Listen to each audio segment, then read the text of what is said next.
Can you talk to us about, I know you've got a story about Sherpas that are to do with light and magnetism. Well, this is way back in the day when I first started putting my information on the internet. Um, there's a there's a cognitive bias everywhere in the world that you should have big muscles, and big muscles can overcome, a bad diet because you won't have insulin resistance and things like that. But here's the funny thing: if that was true, we should have a big population of modern humans that have really big muscles and live to be super centenarians. Those are people over 100 years old. And it turns out the doctor, at least in the United States, that is the world expert in super centenarians is at Albert Einstein Medical Center in New York City. And it turns out all of these guys are little fat Jewish guys.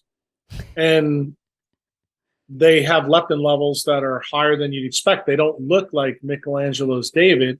They don't look like what the gym trainers or the doctors or anybody else thinks they should look like. So that was problem one. Problem two is you have these little guys in very close to where you guys are, on top of the Indian continent, on the bottom of the Asian continent. When they crashed together, made the Himalaya mountains, they live at about 14,000 to 20,000 feet. They, on average, about 120 to 145 pounds. I'm assuming that's probably like 50, 45 kilos.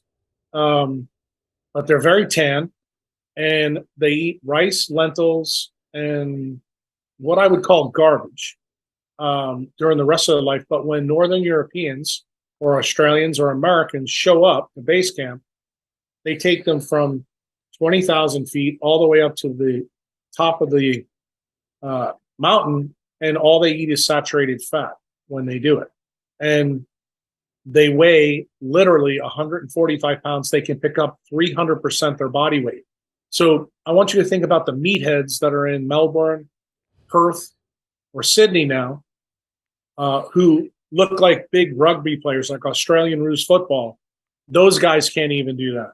So that is, like in biology, what we call a paradox. So you can take the paradox and live with it, or maybe explain it.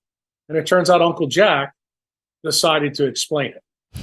And the way I decided to explain it was to jump down this rabbit hole of quantum biology to figure out why it is that Sherpas seem to be able to do things that would be considered superhuman when people who work out in Gold's Gym in Sydney can't.